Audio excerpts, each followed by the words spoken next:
Olá, sejam bem-vindos a mais um episódio do nosso podcast Conversar. Eu sou o Paulo Gala e tenho a honra, a alegria e o prazer de receber aqui a embaixadora Irene Gala para uma super conversa com a gente hoje.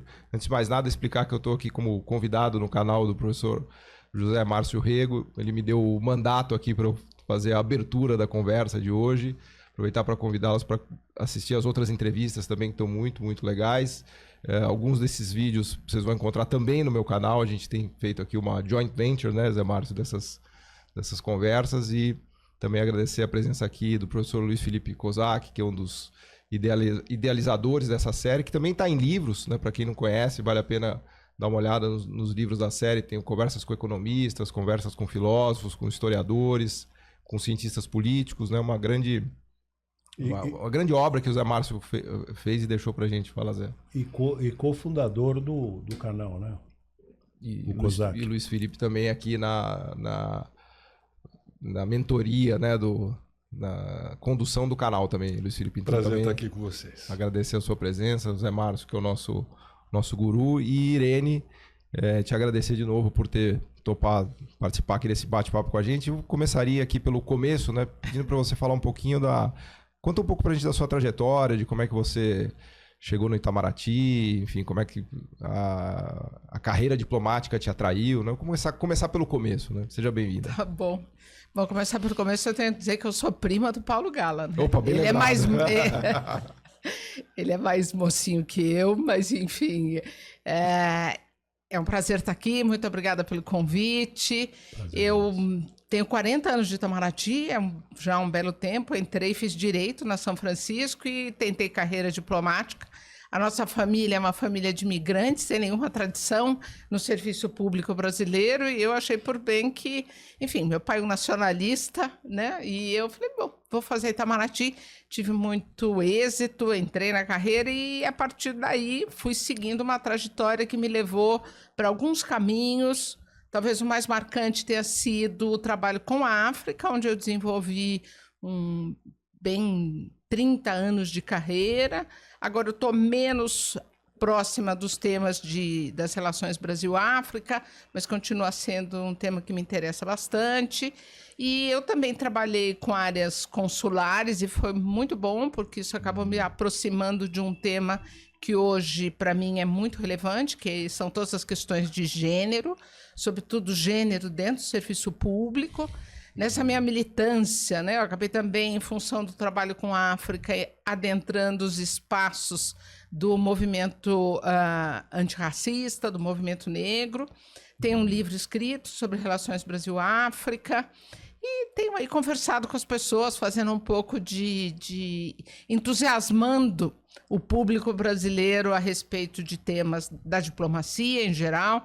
Eu gosto de pensar a diplomacia como um espaço de exercício da soberania brasileira. Então, tenho aqui um pouco... É esse o caminho, né? Em 40 anos, um mergulho absoluto dentro da área diplomática e que me dá uma imensa satisfação. Concluo só dizendo que, para mim, é uma grande alegria ser hoje uma referência para muitas meninas universitárias que olham a carreira diplomática e sempre escutam a minha voz de entusiasmo para, sim, venham, a carreira diplomática é também um espaço para a mulher. E a África, que se considerarmos que nós temos 8 milhões de quilômetros quadrados, a África como um todo, 30. Qual a área? O espaço da África, como massa, eu gosto mais de tratar do ponto de vista de onde ela vai de leste a oeste, de norte a sul, para a gente ter uma melhor referência. O ponto norte, o ponto sul, seria de Nova York até o Chuí. E do ponto oeste até o ponto leste seria toda a cobertura da Rússia. Aliás, só um parênteses, que ele tem aquele problema na projeção dos mapas, né? Que você olha o mapa mundi e você acha que a Rússia é maior do que a África. Na verdade, a África é maior do que a Rússia na distância leste-oeste, né? Engana muito, né? As pessoas não têm a verdadeira dimensão da África. Né? E em quilômetros quadrados é quase 30 milhões? Eu acho que é um pouquinho menos de 30 milhões. Chega próximo, né? Mas o que a gente vê, e o que para mim... Porque a gente tem que ter a dimensão do que cabe lá dentro, né? Eu gosto muito de mostrar um mapa, que é fácil encontrar na internet, que mostra tudo que cabe dentro do continente africano. Então, você tem Estados Unidos, Europa inteira, Índia, tudo isso cabe dentro da África. Então, eu acho que menciono mais, porque o Brasil também é muito grande, né? Mas a referência de todo esse universo ocidental que cabe no continente africano e mais um pouco do Oriente, me parece bem, enfim, visualmente muito impactante. Mas, Irene, a gente vai mergulhar, vamos falar bastante de África, mas então ainda voltando no começo, como você foi parar na África? Porque assim, tudo bem, você seguiu a carreira diplomática e acabou virando uma das grandes conhecedoras no Brasil de África, né? Acho que você é uma das pessoas que mais conhece hoje a África no Brasil, né? Tanto do ponto de vista teórico quanto empírico, até porque você morou lá, foi embaixadora, tem um conhecimento muito aprofundado do campo, né? Mas como que você chegou nisso, né? Conta um pouquinho pra gente. Eu gosto um pouco da genealogia das coisas, né? Então, como é que você chegou? Olha, foi bem interessante, porque é quase uma piada, né? É quase uma piada. Eu trabalho desde muito cedo na minha vida, desde 12 anos, né? Eu era manicure, eu queria ganhar dinheiro. Eu era uma microempreendedora que hoje não sou nada. Virei totalmente funcionária pública. Mas eu ganhava um dinheirinho. E quando eu fui para Brasília, então enfim, fiz várias coisas, dei aula de inglês. Você morou no Rio, né? Não, sempre trabalhei, sempre morei em São Paulo. Nasci em São Paulo e sempre fiquei aqui. Você fez São Francisco aqui e depois você já foi direto para Brasília. Isso. Então, eu sempre ganhei dinheiro. Desde muito pequenininho, eu tinha o meu l'argent de poche, como a gente diz, em francês. E aí, quando eu fui para Brasília, eu fui só para estudar, para fazer a carreira diplomática. Meu pai e minha mãe disseram, não, vamos lá, né? Vamos fazer esse esforço.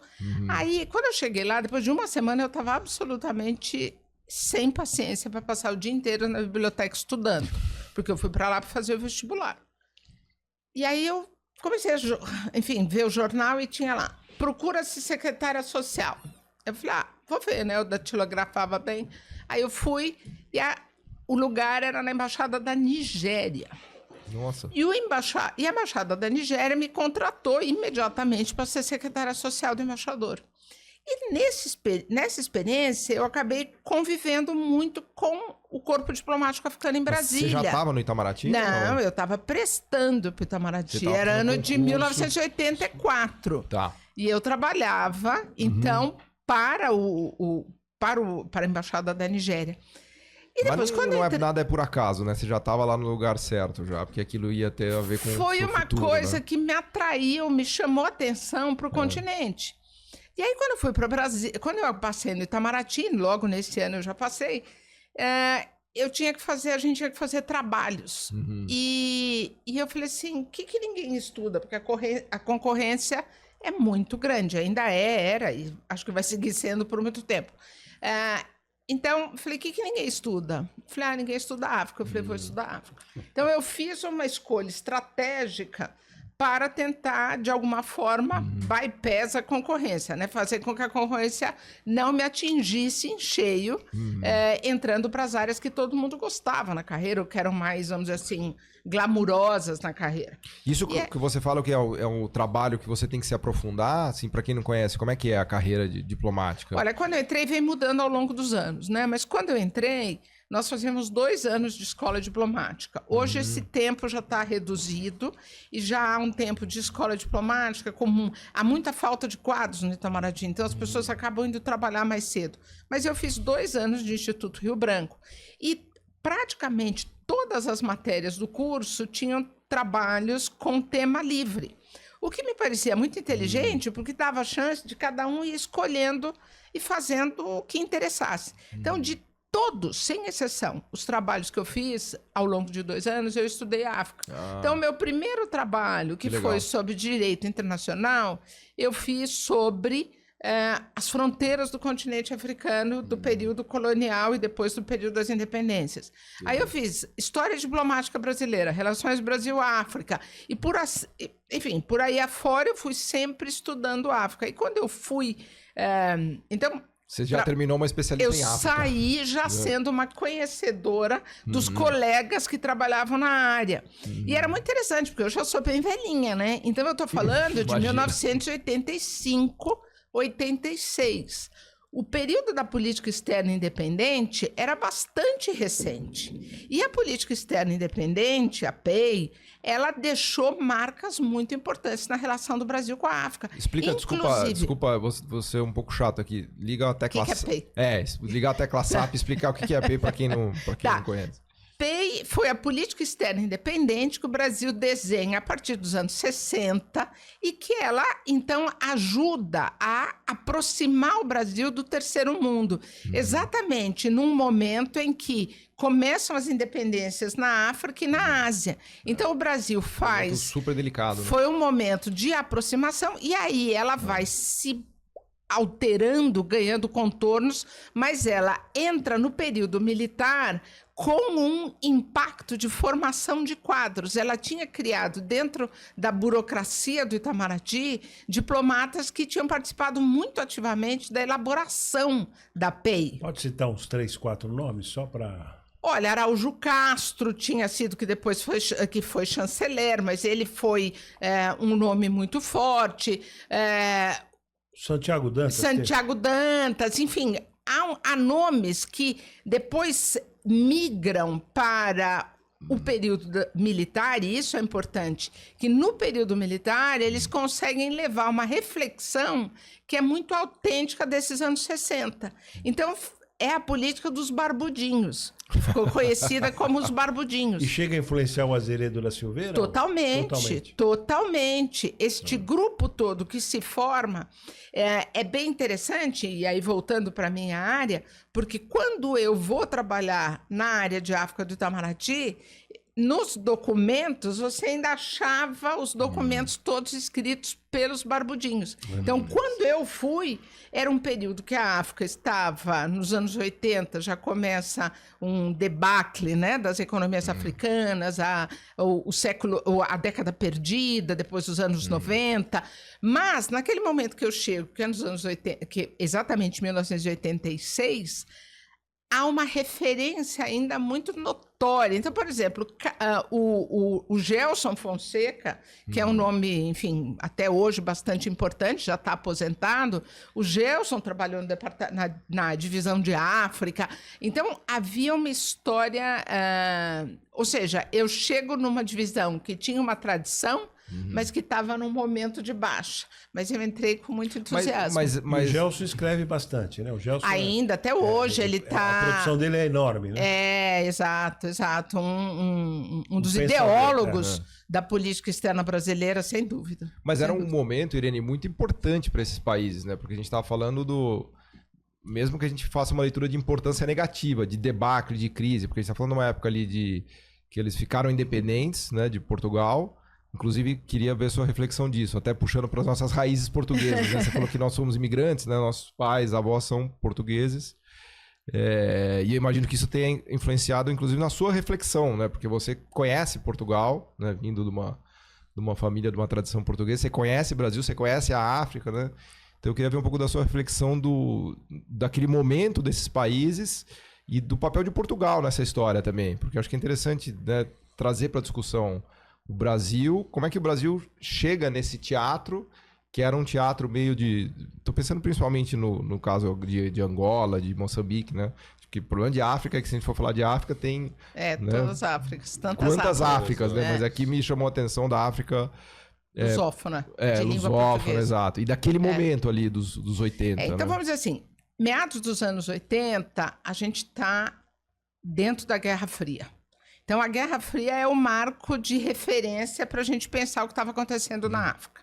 E depois pensar o que acontece na sequência do fim da Guerra Fria. Porque aí se nos anos 80 a gente ainda está vendo no continente africano esse ambiente de rivalidades das duas, da União Soviética de então e dos Estados Unidos, quando acaba a Guerra Fria, é o momento em que o continente entra nas disputas internas, quando, do ponto de vista econômico, se fala efetivamente da queda, a década perdida, né, os anos 90.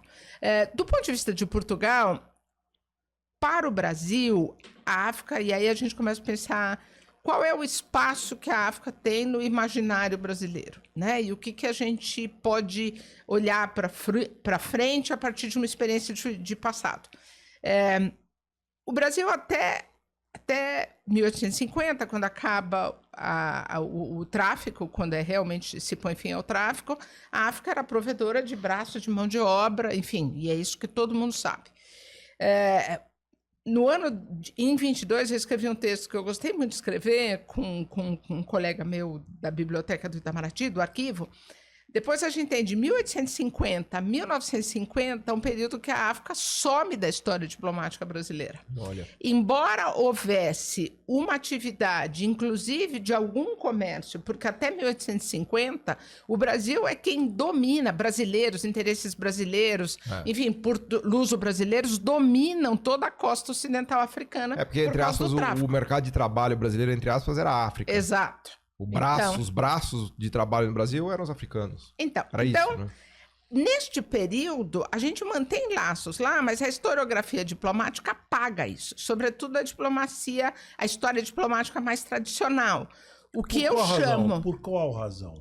Eu chamo isso de um branqueamento da história diplomática. Assim como as teses eugênicas, que começam a partir... já no século XIX, mas... se fortalecem muito a partir de meados do século XIX e que depois leva a toda a imigração, o fim da escravidão. Parece que eu estou falando obviedades, mas talvez para muita gente não seja, né? Pelo contrário. As teses eugênicas que começam, que vêm da Europa e dominam o pensamento brasileiro e que fazem com que a gente busque na Europa não só mão de obra, mas também a oportunidade de branquear a matriz populacional brasileira. De limpar o país, que é um negócio... horrível, né? É horrível quando a gente vê o que era dito, mas enfim, era o tempo. O tempo aquele é horrível, mas este era. E quando eu fui buscar esses 100 anos que estão desaparecidos da história diplomática, a minha avaliação foi, da mesma forma como nós tentamos branquear a população, acabou se deu um processo de branqueamento da história diplomática. E aí a África desaparece da nossa história diplomática e só aparece em 1950, quando começam as independências africanas. E isso tem um impacto muito grande para o que é a África depois para o Brasil.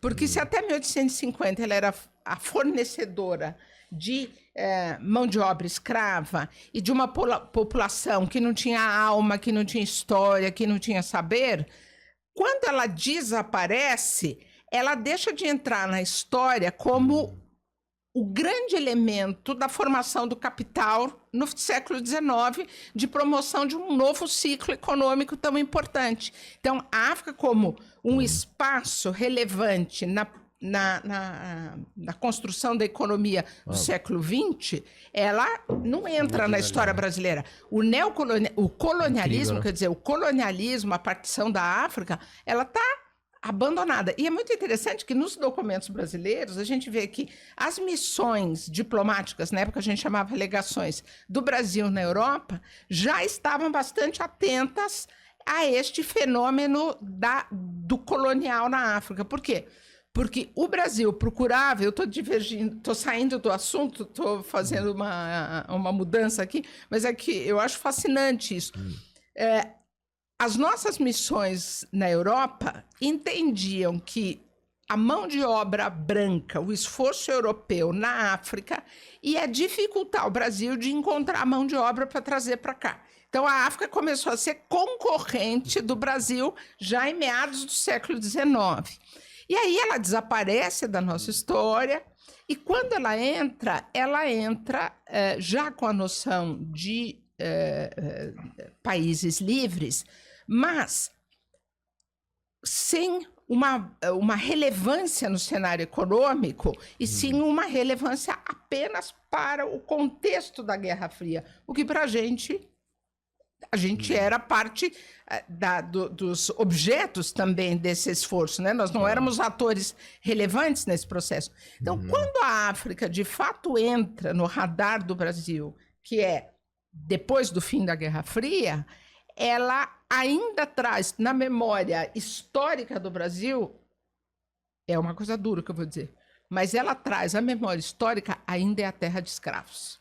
A gente não fez o pulo de um continente que participou do desenvolvimento econômico A gente parou no do 1850. mundo. A gente parou em 1850.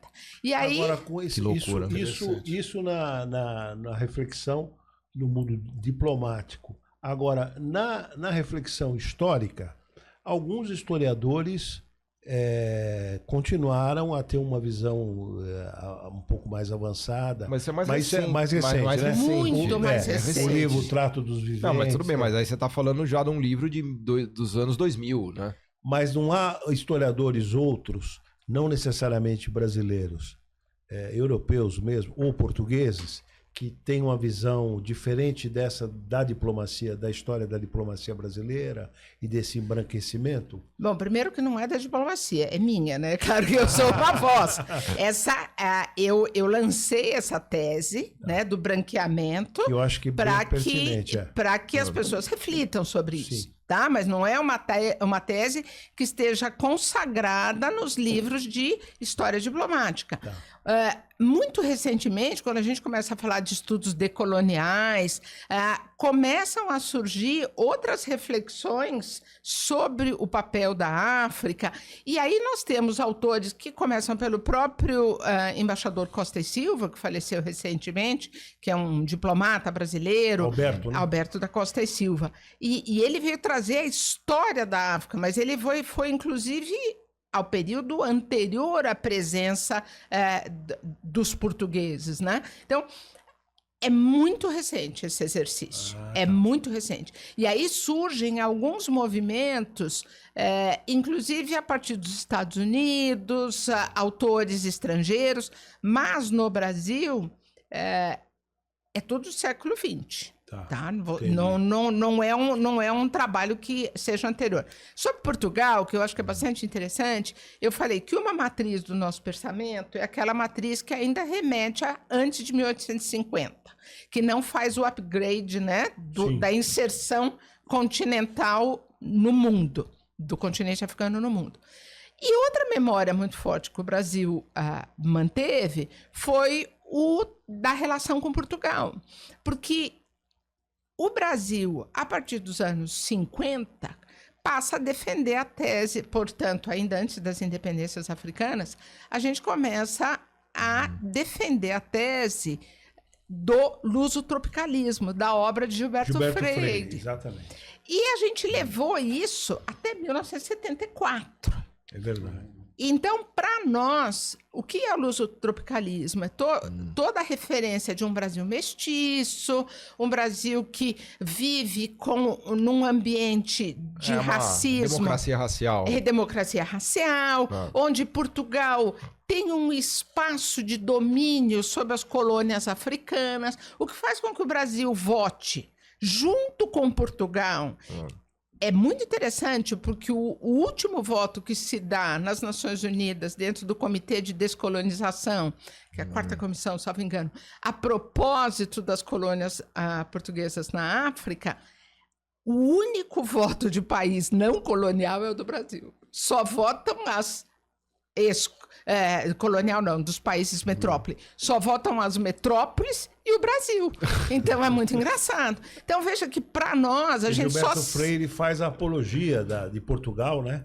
E o fato de nós termos sido colonizados pelos portugueses. E a gente entendia que eram as colônias ultramarinas, que havia um legítimo direito. Então o que você... Quando você me pergunta a minha história portuguesa, eu entendo o fenômeno, eu tenho simpatia pela ideia do mundo que o português criou, né? Se a gente vai desde os grandes poetas portugueses, a gente vai, enfim, Camões, depois vamos evoluindo. Eu tenho simpatia por esse espaço, né? Mas, do ponto de vista de uma análise histórica, a gente percebe que no Brasil a corrente dominante da nossa política eram os portugueses. E os portugueses conseguiram, até 1975, manter vínculo muito forte. Então, o governo brasileiro, mesmo tendo alguns momentos de aproximação com uma política mais progressista, mesmo durante a ditadura, a gente com Portugal, o que valia era o peso do Real Gabinete Português de Leitura, a comunidade portuguesa. E é muito engraçado, porque até hoje esse envolvimento de Portugal em algum momento tangencia momentos de dificuldade. A senhora falou 1975, isso, tem a ver com a Revolução dos Cravos? Totalmente, Sim, totalmente. sim. Né? Quando Portugal, quando ocorre a Revolução dos Cravos, logo na sequência são negociadas as independências dos países africanos. E sobre esse assunto, o ano passado houve uma palestra,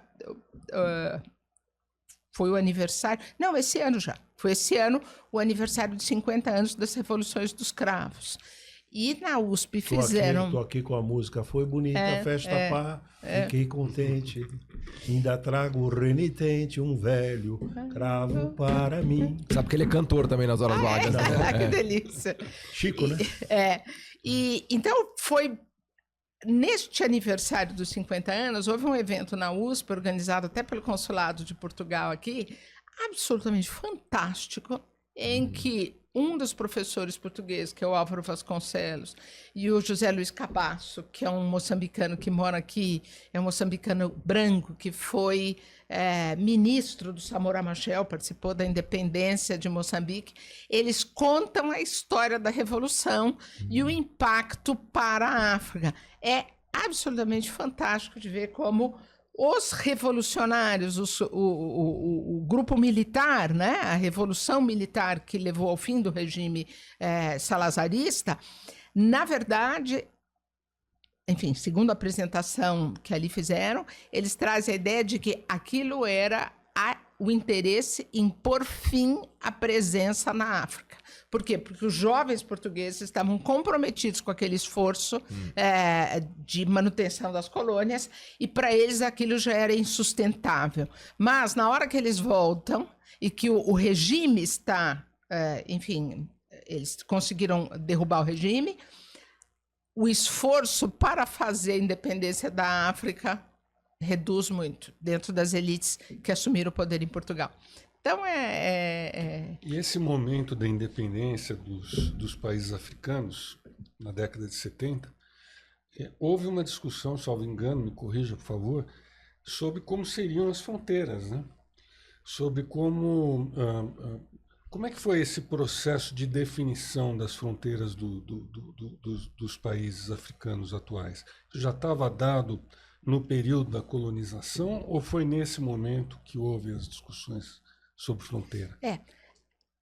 Nos anos 60, ocorre a criação da Organização da União Africana, né? Que depois se tornou hoje o que é a União Africana. A OUA, ela surge no momento em que, basicamente, duas forças políticas dentro do continente se formam. Uma que entende que era preciso fazer a união da África. Então, a África seria um único espaço político e que não mimetizaria as fronteiras e o espaço do Estado ocidental. E esse esforço era capitaneado, entre outros, mas enfim, uma voz muito forte, do Nkrumah, que era o presidente de Gana, o que foi o primeiro presidente de Gana. O outro esforço era um esforço que foi o que venceu, que era melhor manter as fronteiras tal como elas tinham sido delineadas pelo colonizador. Então, as fronteiras africanas foram essencialmente desenhadas entre 1884 e 85, quando foi a Conferência de Berlim, onde se sentaram numa mesa sob a liderança de Bismarck, e eles fazem desenharam com linhas retas.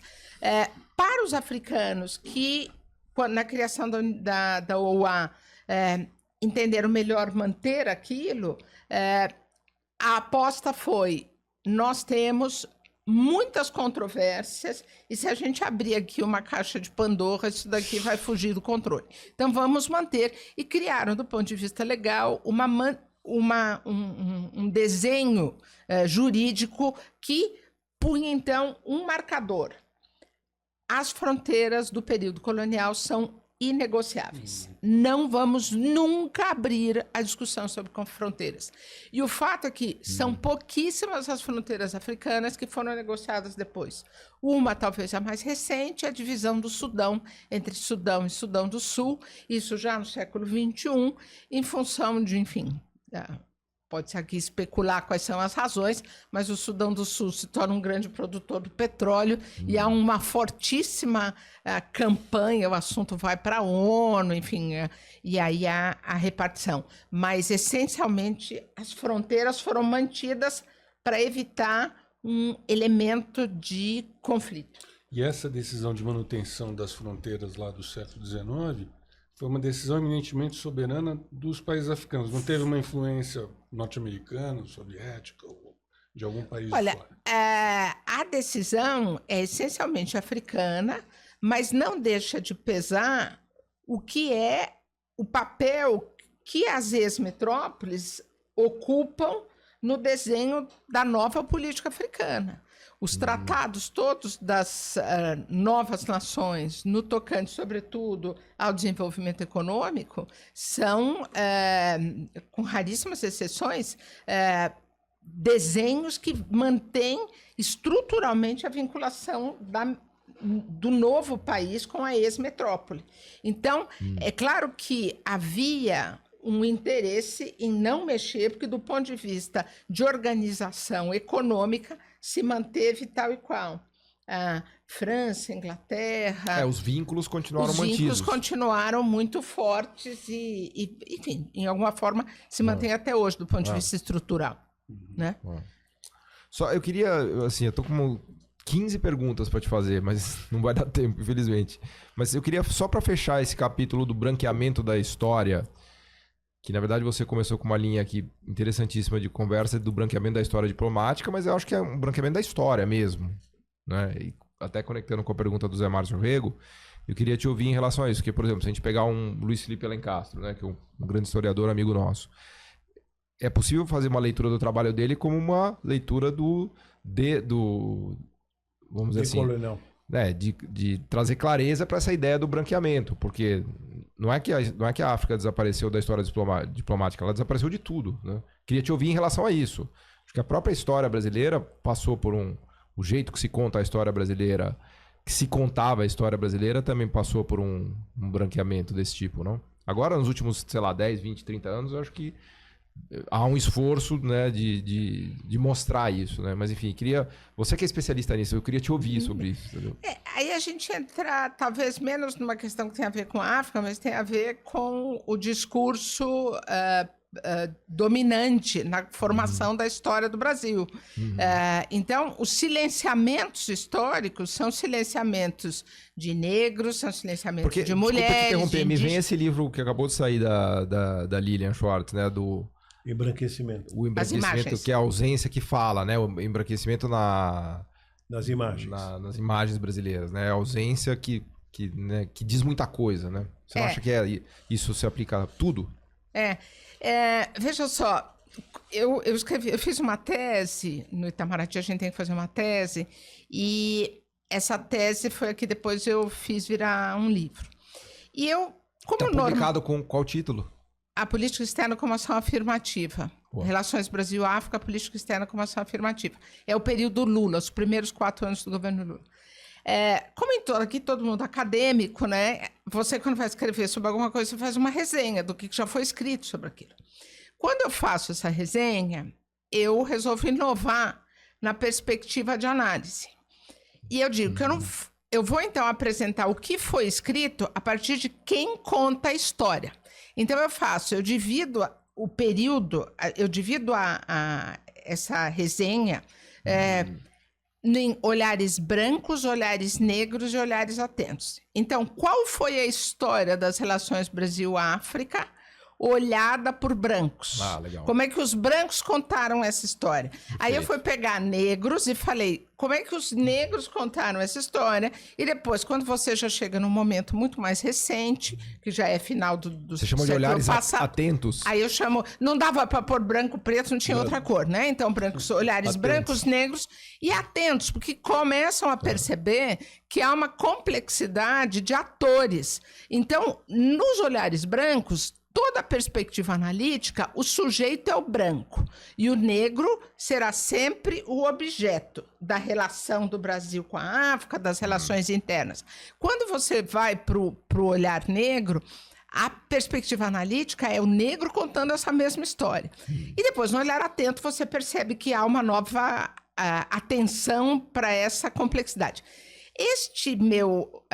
Eu tenho bastante orgulho dessa análise que eu fiz, porque depois, se alguém aqui leu os livros do Laurentino Gomes, quando ele escreve Escravidão, ele é muito generoso e ele agradece a mim um alerta que eu fiz a ele. Porque ele me deu muito gentilmente para ler o primeiro volume do livro dele. E Você falou que ele não estava muito atento. Ele não estava nada atento. Ele não estava nada atento. Ele me dá o primeiro livro e foi assim... Quando ele me dá o livro para eu ler o primeiro volume, eu fiquei toda feliz. Eu não tinha intimidade nenhuma com ele, mal o conheci um dia. E ele falou, não quer ler meu livro? Eu falei, pô, vendi bem meu peixe, vou ler o seu original. Aí eu li o original e eu falei, gente, o que eu vou fazer agora? Eu não gostei do livro. Eu vou dizer para o Laurentino Gomes que eu não gostei do livro dele? Aí eu falei, vou. Ele me deu, eu vou ser honesta. Aí eu cheguei para ele e falei assim, olha, Laurentino, eu acho que o seu livro tem um grande problema. O seu livro é um olhar branco. E você vai entregar para todo mundo. Já estava editado? Não, ainda não. Estava pronto. Não estava indo para a gráfica, estava escrito. Tá. Que vendeu para burro, né? E aí eu peguei e falei assim, você vai entregar para todo o grupo racista no Brasil um instrumento de afirmação das suas teses. E eu acho que isso não é o que você quer fazer. Mas veja, a sua fonte é só uma fonte branca. Aí contei para ele que eu tinha essa proposta analítica, né, de um olhar branco, metodológica, né, olhar branco, olhar negro. Ele ficou... Hegeliana, né, desculpa. Tese, antítese e síntese. Isso. E ele ficou assim, ele ficou sem palavras. Ele ficou assim, olhando pra minha cara, tipo assim, quem é esta fulana, né? Coitado, hoje ele é meu grande... Coitado, não. Ele é muito generoso. Hoje é meu amigo. Ele falou, embaixadora, meu livro tá pronto, eu vou avaliar. E foi pra casa dele. Passados uns dias, ele me liga e fala assim, embaixadora, eu não ia fazer introdução, prólogo no livro. Eu não ia fazer, eu ia começar capítulo. Eu vou ter que fazer um prólogo, onde eu vou ter que contar da nossa história, e eu vou contar dessa história dos olhares brancos, negros e atentos, e vou... Fantástico. Então, eu queria que eu escrevi isso, eu quero mandar para a senhora ler, ver se está de acordo, e se a senhora tiver, eu vou citá-la. E eu peguei e falei, imagine, claro. Aí ele me manda, quem quiser aqui, quem estiver nos assistindo e vá ler o prólogo, ele vai contar exatamente isso. E ele conta um ditado. Quando eu comecei a conversar com ele, eu comecei com esse ditado. Enfim, em inglês, em português, inglês mais fácil, que é como eu estou mais habituado. Until the lion learns how to write, history will praise the hunter. Então, até o leão aprender a escrever, a história vai endeusar a versão do caçador. Eu falei, o seu livro é a versão do caçador. Claro. Aí ele escreve isso no prólogo. Então, e a partir daí ele diz, eu sou um homem branco, eu não tenho essa perspectiva, mas eu vou ficar atento a isso. E aí ele faz, aí no segundo livro ele já tem, que ele já estava bem avançado, ele já insere uma perspectiva de autores negros, Você de uma lembra perspectiva, o título do segundo livro ou não? São todos escravidão, 1, 2 e 3. Tá. E no terceiro livro, que para mim, no terceiro volume, que é absolutamente fascinante, ele ficou atento no aí terceiro. ele está totalmente comprometido com uma bibliografia, com uma perspectiva africana. O Laurentino tem muitos méritos, né? Porque alguns historiadores ficaram enciumados, né, com o sucesso dele, muito enciumados. Ele tem o mérito da honestidade intelectual e o mérito de escrever como um jornalista mais saboroso, né? Daí Não, ele é explica um sucesso. De divulgação absurdo, de divulgação. né? Então, fica aí o registro elogioso ao Laurentino e você acaba de corroborar isso. É muito legal. E para mim, teve um momento que eu vou me permitir aqui compartilhar com vocês esse momento de alegria. Quando ele acabou o terceiro livro e mandou para a editora, ele falou assim, quero mandar para você em primeira mão, no terceiro volume, as pessoas a quem eu dedico o livro. E ele dedicou o livro ao embaixador Costa e Silva e a mim.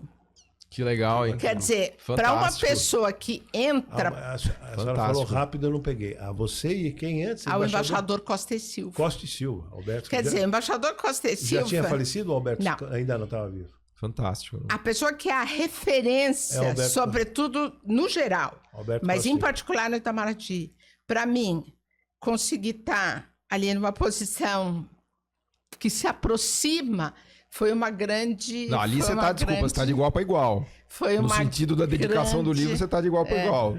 Eu fiquei muito emocionada e muito agradecida, porque... Enfim, mas voltando ao tema, eu acho que os autores hoje, eles estão no século XXI numa outra perspectiva analítica. Então, o olhar é um olhar atento. É um olhar... Se hoje a gente pega qualquer resenha... a gente vai ver que todo mundo está buscando autores que incorporam. Então, é tão interessante, quando eu fui escrever esse livro de 100 anos de branqueamento ou de silenciamento, eu fui ver o que diziam o que dizia a intelectualidade brasileira nesse período. E aí, veja que interessante, a gente não sabe disso. Os irmãos Rebouças... um deles era... eu não posso dizer os dois... São negros, são. né? E eles eram monarquistas. Quando o Brasil se torna independente... Independente não, república, uma república... Que dá nome à Avenida Rebouças aqui, que os nossos internautas mais jovens não sabem. E o André Rebouças, ele tinha um fascínio por conhecer a África, por estar mais próximo. Então, ele pensava em Moçambique, que era uma colônia portuguesa, ele pensava... Bom, para resumir, eu descobri que existe um livro que chama Cartas de André Rebouças, que ele escrevia para a intelectualidade brasileira, que nós tínhamos uma série de jornalistas, de homens de letras, sobretudo homens, né? Mas que eram mulatos, a imprensa mulata no Brasil, né? Usar esse termo mulato, mas era assim que se usava na época, eram homens negros que tinham essa percepção do que estava acontecendo na África. Imagine eu que sou, enfim, me pretendo uma estudiosa do tema, fui descobrir isso fazendo uma pesquisa muito específica. Mas, ou seja, final do século XIX, havia brasileiros que estavam no continente africano pensando nessa relação, fazendo um certo desvelar, tirar o véu de uma ficção do que era realmente a África. Então, os olhares eu acho que são muito relevantes, né? Você pensar de quem é a perspectiva do olhar. Você chegou a travar contato com a obra e a reflexão do Agostinho da Silva, não? Olha, conheço um pouco, porque ele morou no Brasil e ele foi muito importante na formação intelectual de uma pessoa que eu tenho muito orgulho de trazer para esses debates sobre o tema de África, que é o embaixador José Aparecido de Oliveira.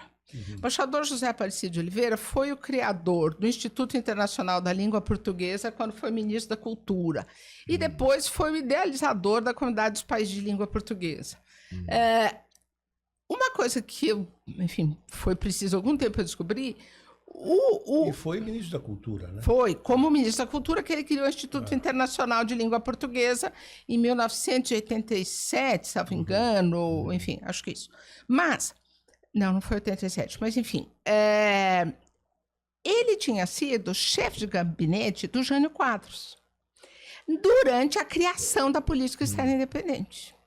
Neste período, ele começou a aproximação intelectual com a intelectualidade, né? A aproximação com os escritores africanos. E, sobretudo, os de língua portuguesa.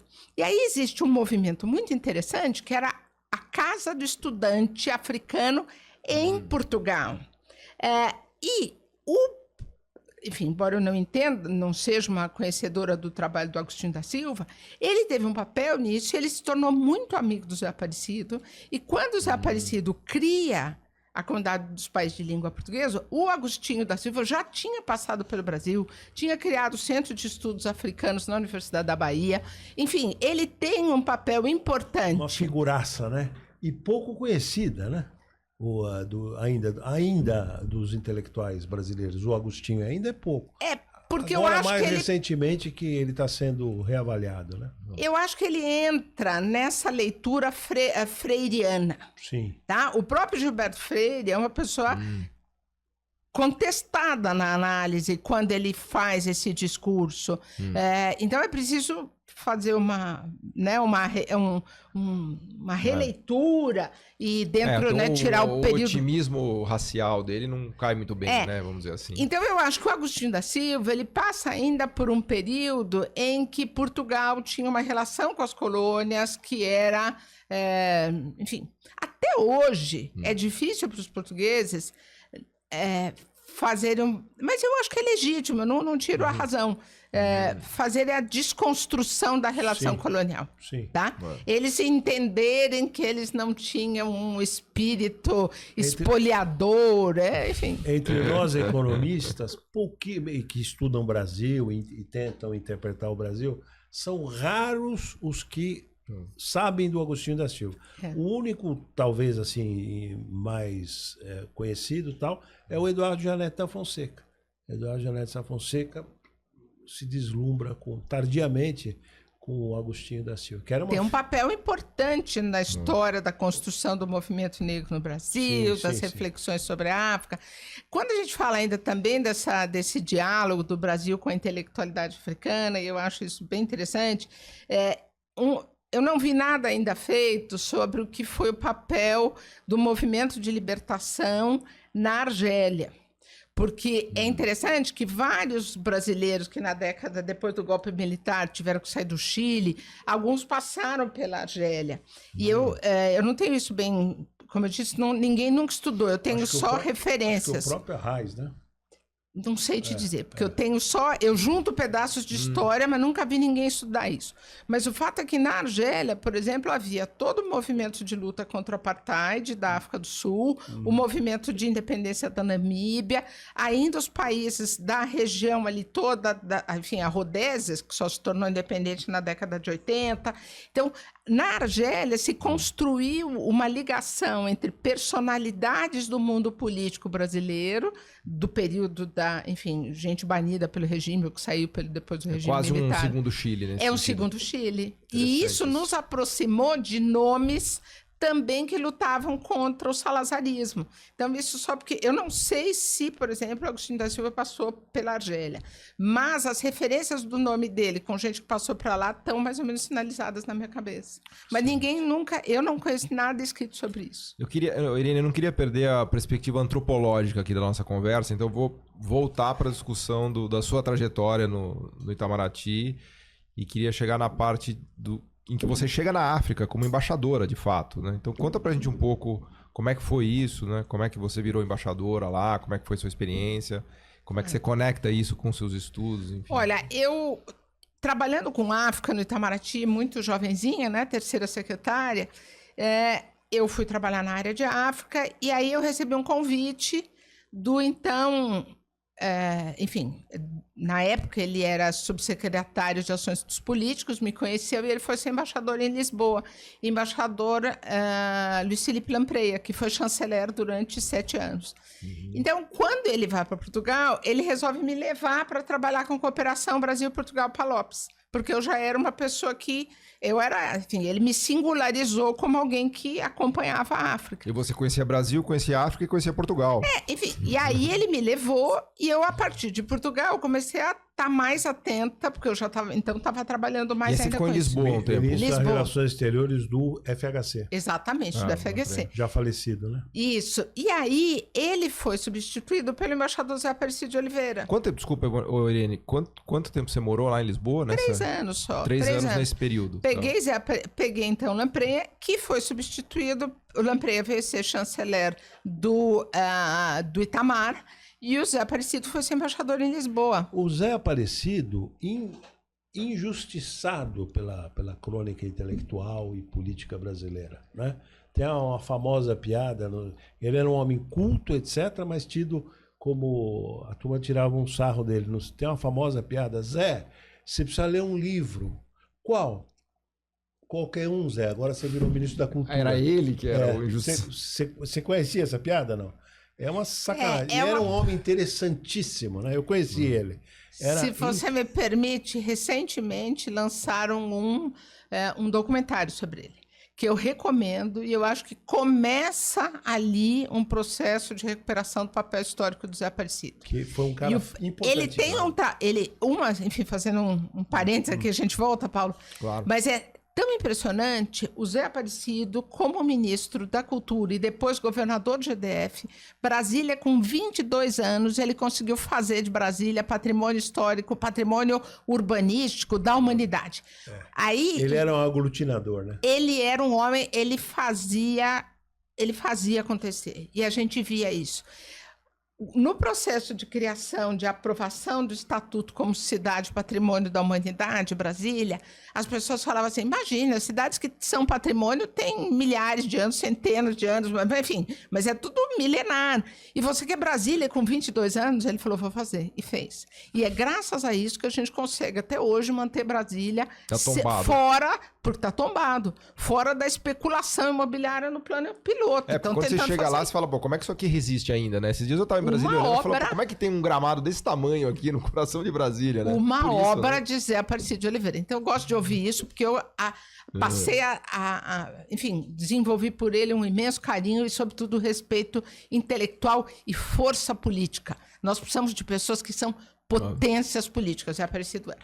Enfim, voltando então eu trabalhei em Lisboa e em Lisboa com o Zé Aparecido, CPLP, eu acabei indo trabalhar em Angola durante a guerra. Explica o CPLP. CPLP é Comunidade dos Países de Língua Portuguesa, que era a ideia de uma... Invenção dele. Dele, totalmente. Primeiro o Instituto Internacional de Língua Portuguesa, juntando os países de língua portuguesa, Portugal e Brasil, e depois criar uma comunidade. E é muito engraçado como é que ele cria a ideia da CPLP. Onde é que ele se inspira? Você chegou a mapear? Onde ele se inspira? Jânio Quadros, chefe de gabinete na política externa independente. Olha só. Nos anos 60, né? Ele era chefe de gabinete do Jânio. Enfim, depois ele participou no documentário, é muito engraçado que ele teve um momento, ele teve problemas de saúde. Eu não sei, José Aparecido de Oliveira, né? Mas é maravilhoso. Ele teve momentos de saúde que o tiraram de condições históricas decisivas. Mas, enfim, a vida é assim. Mas, então, por causa desse trabalho, eu acabei indo trabalhar em Angola durante a guerra. Aí, depois, saindo de Angola, eu fui para a África do Sul. Aí eu quando que você teve em Angola? Durante a guerra, no auge da guerra. Então, eu estive lá de 1994 até 97. Caramba. E em 97, eu vou para a África do Sul e acompanho toda a transição do Mandela para o Thabo Mbeki. Mas aí você estava em Angola em que condição?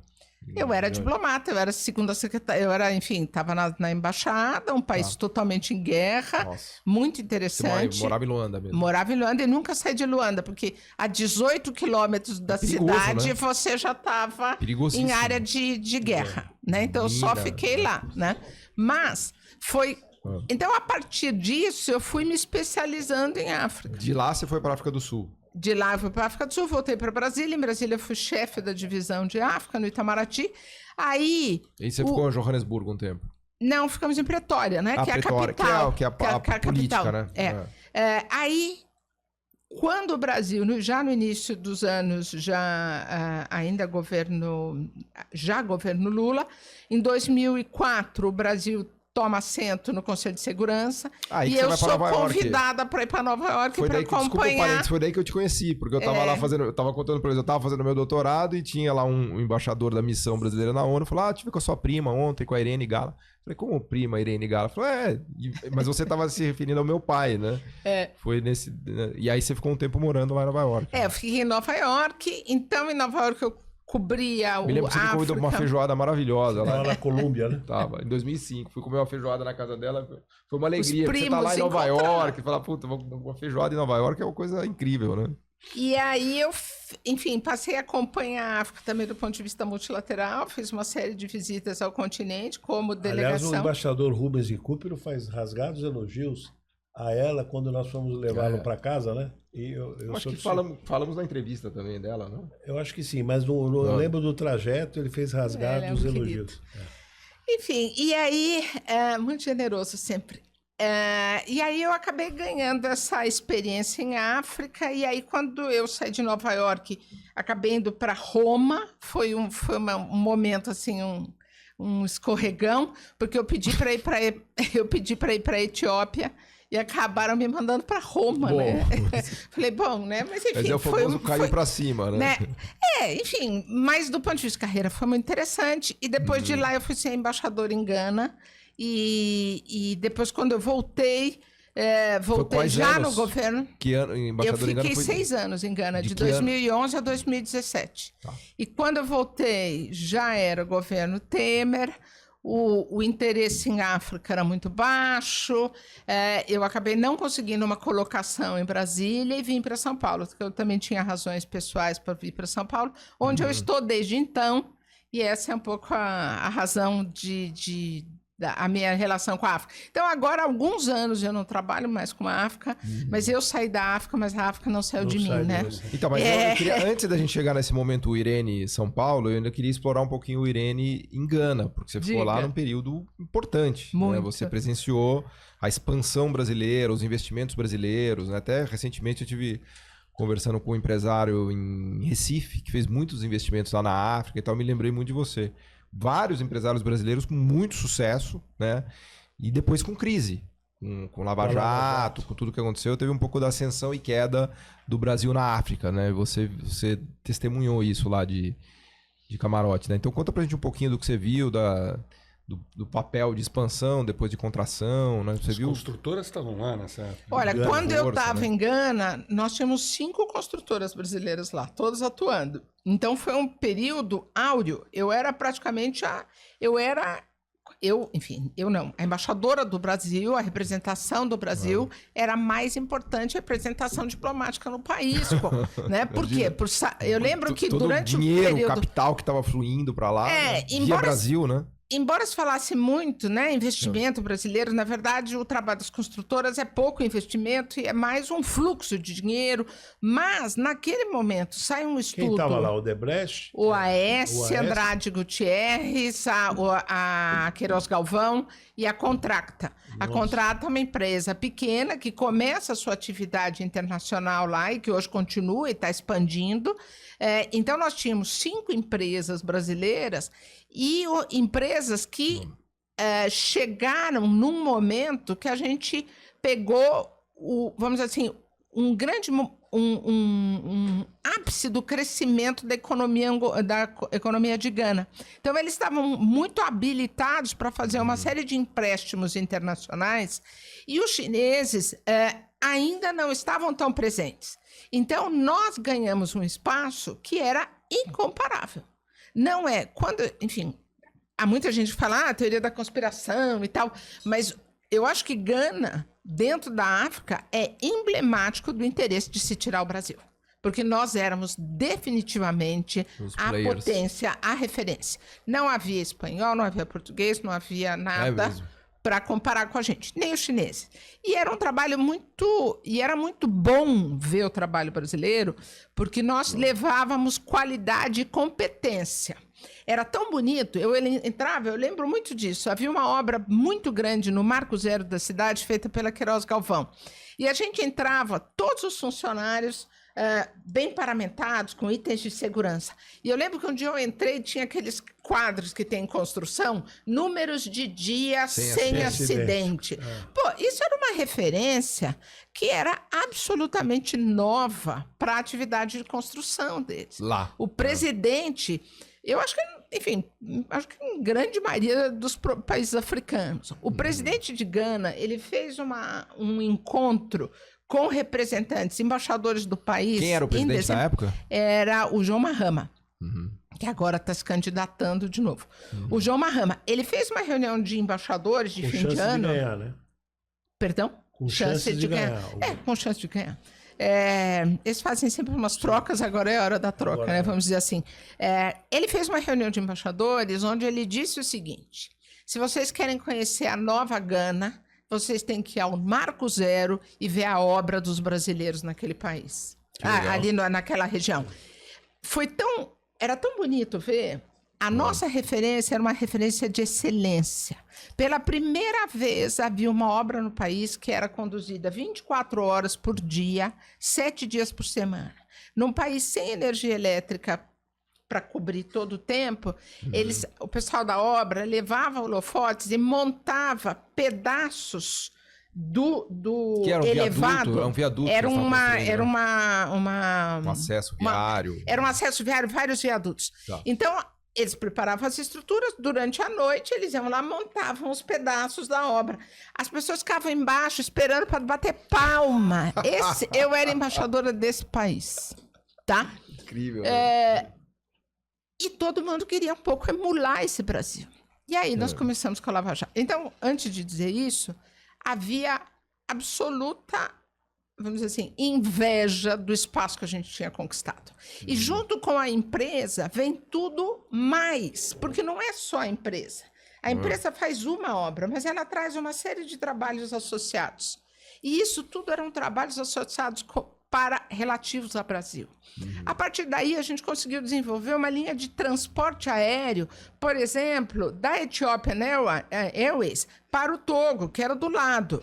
Né? Então, eles faziam, a Etiópia fazia São Paulo, Addis Abeba, com uma parada, porque tinha tanta empresa brasileira que justificava ter. Então, há um acho ambiente que esse voo favorável. até hoje continua da Ethiopian Airways. Mas né? não para mais no Togo. Entendi. Deixou de parar no Togo. Deixa eu pedir, vou pedir dois...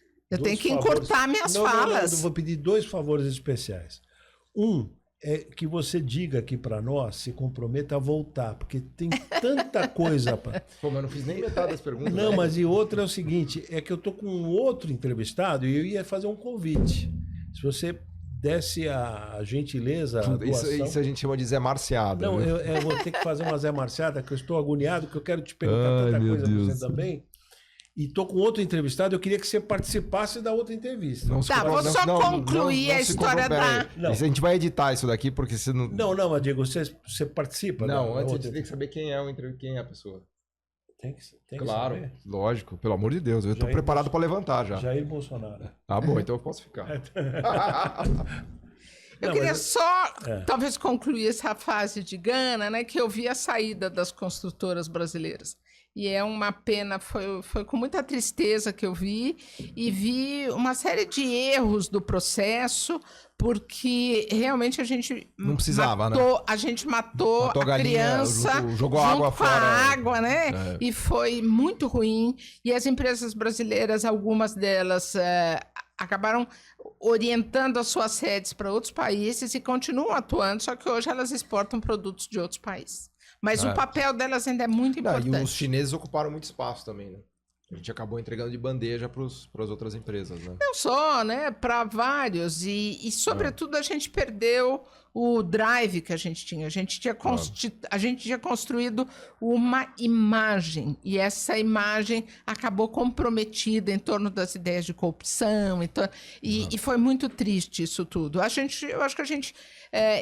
eu sou muito otimista, eu acho que a gente consegue recuperar isso, porque a nossa capacidade, sobretudo, e outro dia eu tive uma entrevista com um grupo aí, eu disse, gente, se tem alguém no Brasil que ainda conhece a África, são as construtoras, a gente ainda não passou uma geração. Então vamos buscar de novo esse pessoal. Verdade, tá lá no DNA se a deles, gente né? se a gente quer voltar de fato, vamos buscar onde existe conhecimento acumulado, e esse conhecimento acumulado está nas equipes das construtoras. Fantástico. Fala, Zé Márcio. Não, pode concluir. Mas deixa Não, mas agora você falou que tem outro convidado, cara. Você não pode convidar uma pessoa e convidar outra pessoa. Não, entendeu? você não entendeu. É aqui do estúdio, encerrando a participação. É ele? Dela. Não. Vai lá. Não, terminamos aqui. Ela já se comprometeu em voltar. Tá bom. Não, mas então eu vou te pedir mais um minutinho, Irene, só para você falar um pouquinho sobre o que você está fazendo hoje. né? Porque eu acho que tem um capítulo legal aí pra gente concluir. As palavras conclusivas são suas, mas conclui contando um pouco do que você tá fazendo, porque tem várias iniciativas legais que você tá levando adiante. Eu tô em São Paulo... Eu queria que a gente concluísse sem falar disso. Eu tô em São Paulo há quase 8 anos e é um período, enfim, cheio de eventos, mas hoje em dia eu trabalho com 2 áreas que me dão muita satisfação e um dia eu volto aqui, a gente conversa mais. Tá, breve, vamos marcar. Breve, vamos marcar. Um é um projeto de levar simulações da ONU para escolas públicas, que nós fizemos aqui em São Paulo e que agora a gente está expandindo com a participação direta do Itamaraty em Brasília, da FUNAG, para levar isso para o Brasil inteiro. A ideia é internacionalizar o currículo, trazendo jovens de escolas públicas para esse âmbito, para esse domínio das negociações internacionais. Então, esse é um trabalho que eu faço com muita alegria, que me dá muito orgulho. Vocês simulam a diplomacia numa escola, para eles entenderem o que é esse mundo da diplomacia. Uma sessão da ONU, eu já tive o prazer de assistir, né? É muito interessante, porque essa é uma realidade das universidades e das escolas de elite, de classe alta, escolas internacionais. Algumas escolas públicas começam a trazer no Ceará e tal, mas nós começamos isso há 5 anos em São Paulo. Já mais de 4 mil jovens passaram pela nossa mão e muda a cabeça do jovem, né? É uma coisa que coloca o jovem da escola pública, muitos deles sem nenhuma expectativa de sequer ir para fora do Brasil, eles entram numa negociação em que eles são Trump brigando com os chineses, que eles são, africanos discutindo com ex-metrópoles, enfim, é muito interessante, é muito legal.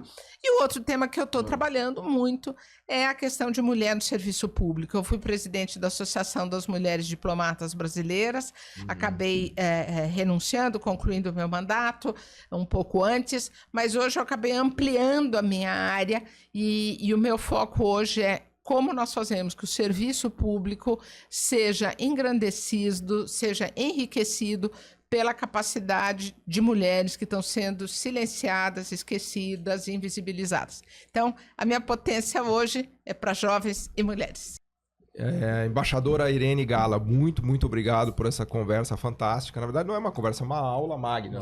Tem que agradecer uma aula de várias searas aqui. Insisto na necessidade de você voltar ainda nesse ano, né? Fica aquela vontade de quero mais, né? Tinha várias perguntas, assim, mas enfim, o tempo, obviamente, é escasso, né? As pessoas, né, não ficam tanto tempo assistindo um podcast, mas muito legal. E deixar aqui já o convite para você voltar. Muito obrigado. Obrigada, combinado.